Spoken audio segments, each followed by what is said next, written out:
Brian, Zach. Hey, how's it going? Good.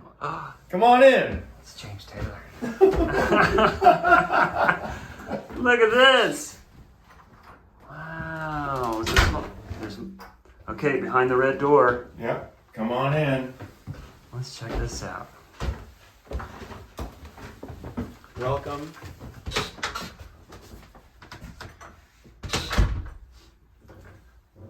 The wall of snares. Yes.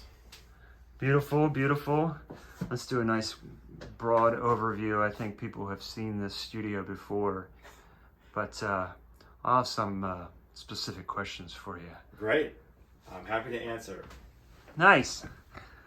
We got the nice mini grand here. Now, do you play? A little bit. I took lessons in high school and college. My son takes lessons, so that's his lesson material there, you see. Nice. So yeah, it's nice having a piano. Can you tell us about the kit right here? Right, so this is a LA Camco drum set. I've got a matching snare to go with it, in the natural maple finish. And pretty rare, hard to find these days. It's a 22, 12, 13, 16. They sound glorious. Yeah. Yeah, you have done some videos for us, instructional videos and things like that for our Patreon page. Yes. And we thank thank you. Opportunity. Yeah, we thank you for that. So we've heard these drums in action. Yeah. Yeah. And wait, so you went into the store. Is this in Las Vegas? Yeah, so I was living in Las Vegas at the time, and I went to a Guitar Center to buy a hi-hat stand, and was promptly shown this Camco kit stacked up on the shelf, marked up at $850. Mm-hmm. So I immediately bought it and took it home with me. Yeah. And yeah, so once in a while you get lucky like that. Yeah, that's amazing. Yeah. No, it sounds great. Beautiful Aquarian heads on those. And then I have to say, the batter head on this kick drum, if anybody is not hip to this, should check this out. Now, I'm giving away the fact that I've already been in here and checked this kit out. But this Aquarian Deep Vintage 2 Yes. sounds really good. Yeah. It's got Yeah. the felt strip built into the head. It's a cool head. Yeah, I'm definitely trying that out. Sweet. All right, what do we have here? This nice Star Classic Yes, kit. this is a Tama Star Classic Walnut Birch. It's great. I love this kit. It sounds warm and punchy, and very versatile. And I love the finish on the. Yeah. I forget what they call that, but yeah. That's beautiful. 10, 12, 14, 16? It is 22. Yeah. Okay. Mhm. Sweet. Yeah, it's just a nice contemporary kit. I also have a Tama Star Classic Maple from 1996, which I bought new back then, all those years ago, and I still play that kit to this day for live gigs and on tours and what have you. That's awesome. So between those two, yeah, there's That does the job. yeah. Did you ever switch out kits here? Often. I do. Okay. Yes, I have a number of kits that I use for different applications. Some of which are up here. This one here in the case. I wish I could unzip this and show you, but it's my new Canopus Yaiba 24. It's a birch shell. It's pink sparkle finish. Yeah, man. It was shown off just recently at the Canopus booth at the Music City Drum Show. Yes. Nice.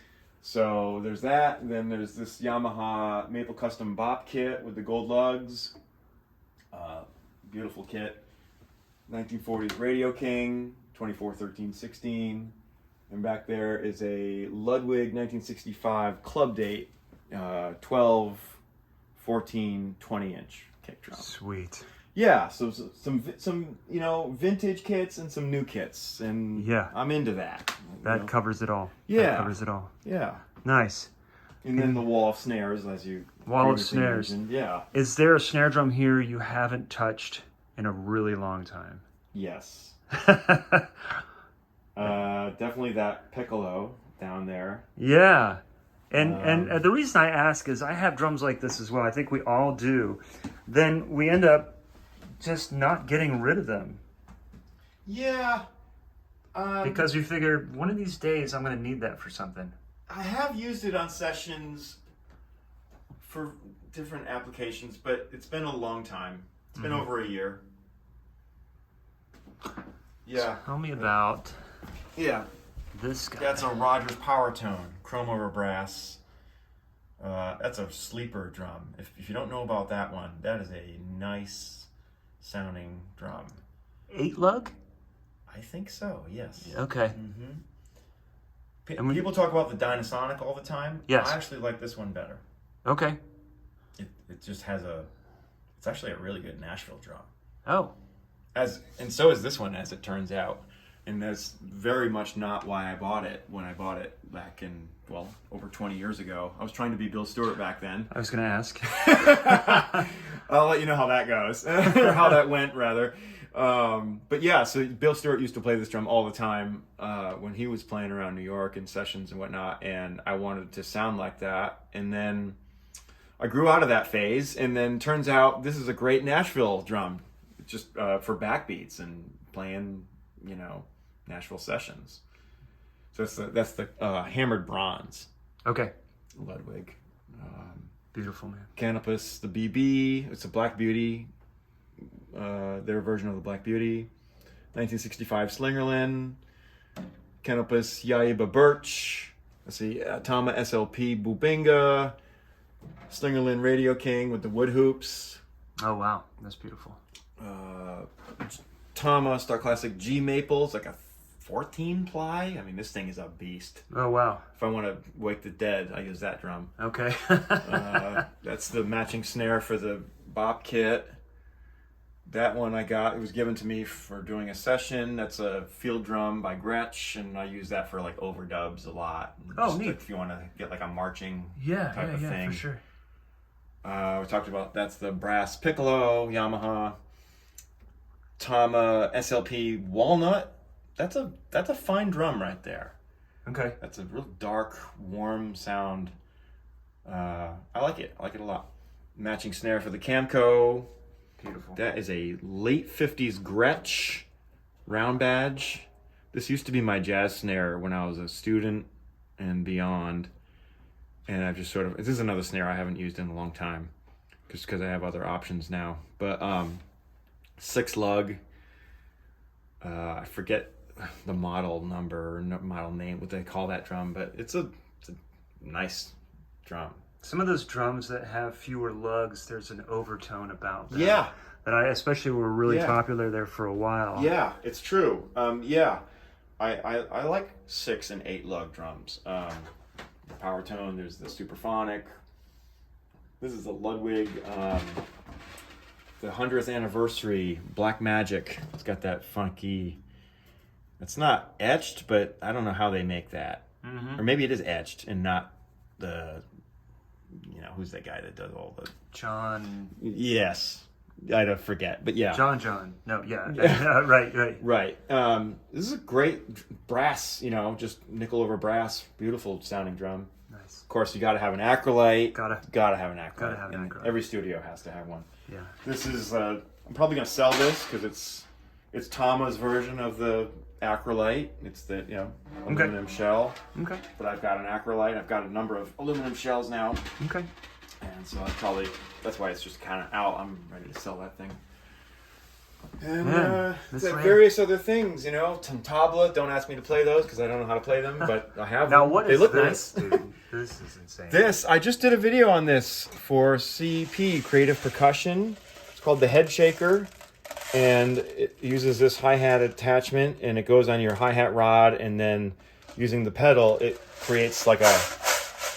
they have a mechanism here that makes the springs, makes it go up and down, and it creates like a rebound effect to create like a or like 16th notes. So this is a lot of fun to mess around with when you want to play interesting drum solos or just grooves, really, too. You can use it for different grooves.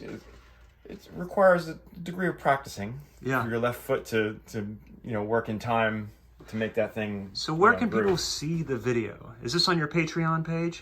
I believe it is. It's also on my that video is on my YouTube channel. Okay. So check that out. And I'm sure Creative Percussion has linked to it probably on their site or at least their YouTube channel as well. Right. They've asked me. I endorse Creative Percussion. They've asked me to sort of demo some of their products. For instance, this popcorn drum. It literally has popcorn in it. And so look for that soon. Okay. It's got a little thing in there, the leveler, to tell you that the drum is level. So that way when you hit the drum, the popcorn doesn't all go to one side. Yeah, it's an interesting concept. All right, well, we'll keep an eye out for that. Yeah. Hey, so what is the address of your Patreon page? Patreon.com/BrianZach. BrianCzach. Right there. Oh, ladies yeah. and gentlemen, right there. Yeah. So thanks to Mitch at AudiMute for making that wonderful logo sign. That's cool. Hey, and Yeah. while we're on the subject of AudiMute, Yes. let's talk about that. Yeah. So what you see here on the walls, the treatment on especially on these two walls, is made by AudiMute. I can't remember the name of the design that they use, but with AudiMute, you can pick out any color and any design, and you can make backlit designs. I mean, the possibilities are endless, and Mitch will work with you on that, and he's super creative and super positive. And so, I contacted Mitch during the COVID year when I was still building the studio out. And the idea is that the AudiMute just sort of, it doesn't kill the sound, but it stops the reverberation from there being a ton of, reflections around the room. And you'll notice I only did the two walls because I didn't want to kill the sound in the room. I still want it to be a live room somewhat to some degree, but without like a ton of reflections going into the microphones. Cool. So, and it does double duty because I also wanted a room that looks good on camera for online content, and that certainly takes care of that as well. Sure. So, anything special on the ceilings you've done? I mean, the color is cool. Yes. So originally this room was just a standard bonus room with carpet and drywall on the ceilings and a ceiling fan and very sort of nondescript.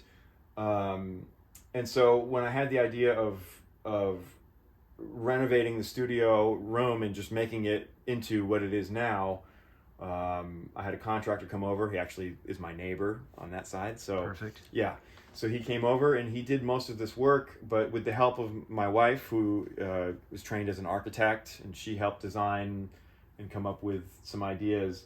We had the idea of blowing out the drywall on the ceiling, which gave us a couple more feet up in the ceiling, so it made the room bigger, which is a good thing when you're recording drums. But also, it made this nice effect of exposing these rafters, if you will. And so we coated those and put these birch ply in between. It was a hell of a job because these are not spaced evenly from one to the next, nor are they spaced evenly from there to there. Right. And this is not an old house, folks. No, it's I think 90s. I think this was built. Yeah. This house. So it took a long time, but it's obviously worth it. We put new lights in, both these in the ceiling here and these jobbers here. New HVAC system, hardwood floor, ripped out the carpet. All new electric circuits around so I can plug amps in without blowing up the house. And, Nice. And then also we built this loft, which was actually my idea because I wanted someplace to store my extra drums in the studio and get them out of the garage, which is where I used to store them. And so, because this was wide open, there was nothing here before all of that. Interesting. Okay. So I came up with this idea to build this loft and just have storage space for the drums that I'm not using. And you kind of have an ISO booth, almost Yes. kind of naturally built in here. That's correct. And in fact, there used to be 2 closets here.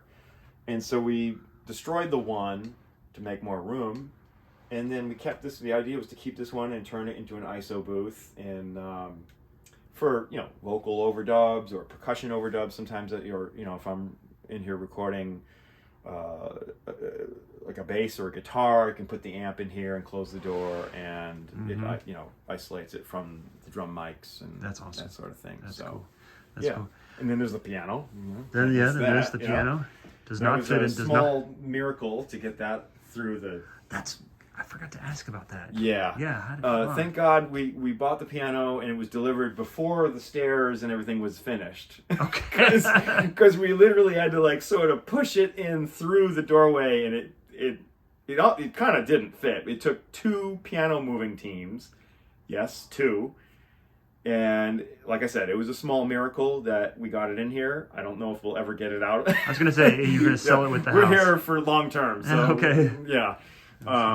So, we managed to get it in here, and it sounds great, and I'm so happy to have a real piano to play, have sessions in here, and jazz players come in and whatnot. So, yeah. That's amazing.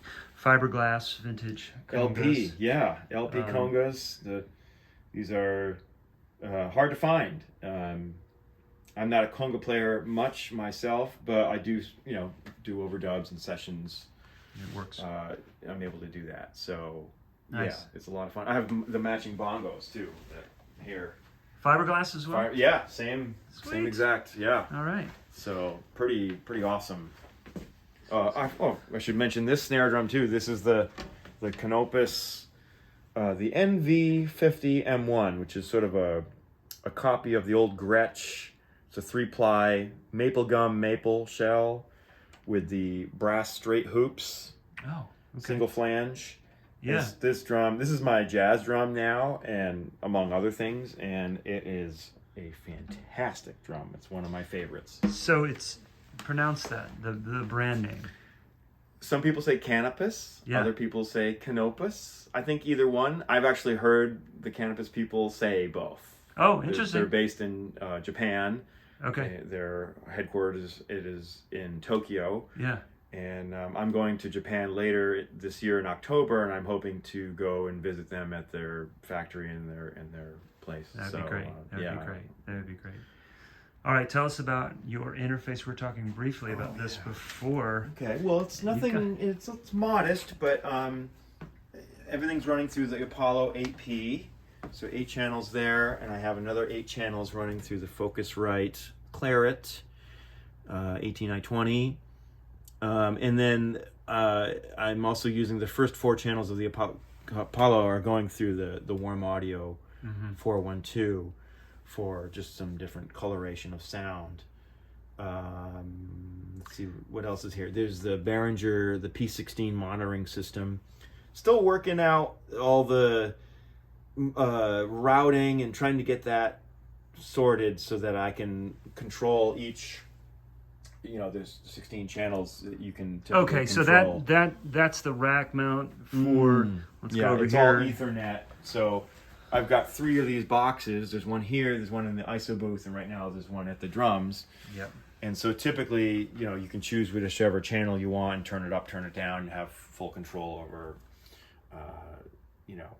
levels and monitoring. If any of our viewers, our listeners have done any gigs on cruise ships, you'll be familiar with that.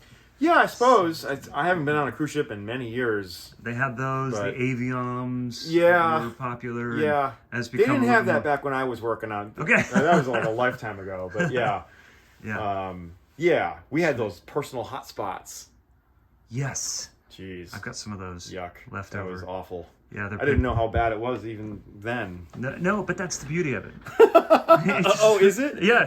You don't care. You don't know. Right. We're gonna look back on this someday. Bliss. Yeah. Yeah. For real. Now, did you make these? Okay, no. So I bought those secondhand from somebody in town who was selling them, And yeah, there's those 3 red ones, and then there's Those are cool. 2 black ones here Yeah. behind the speakers, which sort of tighten up the sound. So there's no reflections. And then I also have these 2 little cloud things above the drums, just to sort of break up the sound waves and just Nice. prevent the reflections. 420s on the 421s on the 421s. yeah, Sorry. Sennheisers. Yep, on the toms. Classic. Can't go wrong with those. Let's see, 57 on the snare, top and bottom. Right now on the kick, there's a Shure Beta 52. Although I have a couple. I have a D1. I have a D12. An Audix D6. And then I've got a number of my other kick drums have the Beta 91 installed. Oh, yeah, for sure. I haven't done that with this drum, and then there's the sub kick, which my friend Dennis Leaflang he lives in LA and he makes these, so he made this for me. Nice. It's just a speaker wired in reverse. Yeah. Really cool idea. Yeah, he makes great stuff. So check him out, Dennis Leaflang, good friend of mine. Okay. Great player. 2 questions. This little kind of crotch mic situation here. Yes, that's what I call it, the crotch mic. Okay. Sometimes we got the SMA crunch mic. The crunch mic. So we got the SM81 just briefly. You got that on the ride, and then you got another one on the hi-hat there. Yeah, I think the Nashville way in terms of recording drums is to give options. Give as many options as you can. So if you have the channels, give them, just set up, throw some mics up. Throw a ride cymbal mic and a hi-hat mic and a crotch mic. And I've got 2 stereo room mics here, these ribbon mics. That way, whoever's mixing the project just has options. They have, with this crotch mic, it's great because it's an Omni mic. It's an EV635, I think it's the model number. And it's an Omni mic, so it's picking up everything around it.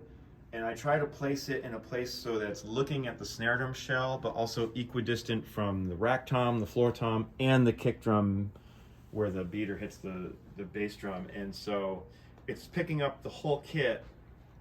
And it's sort of like a mid-rangey mic. It's not like super high def or anything, but it's great if you want to create like a lo-fi loop. You can solo that mic and just high pass it and just create these really filtered sort of, old school like sort of recordings and just create loops out of that. It's really easy to do. Just I've heard producers and engineers use that. Yeah. Compress the hell out of it and mix it in. Do a side it's chain amazing compression. when you'll be playing a mix. If you have it muted or down, and then you just start to bring it up, and you're like, oh. There's this like mid-rangey crunch that it adds, and it's pretty cool. Yeah.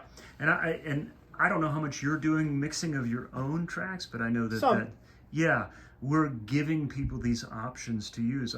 I know some people I've sent all these tracks to, including the crotch mic. Yes. And they're like, I'm not even going to use that. I have no idea. There's no, I mean, but they have the options to use. Exactly. It's just about options, and Right. some people want it, and other people are like, "What is this?" And I'll check it out. Yeah, it's, amazing. It's curious. Yeah.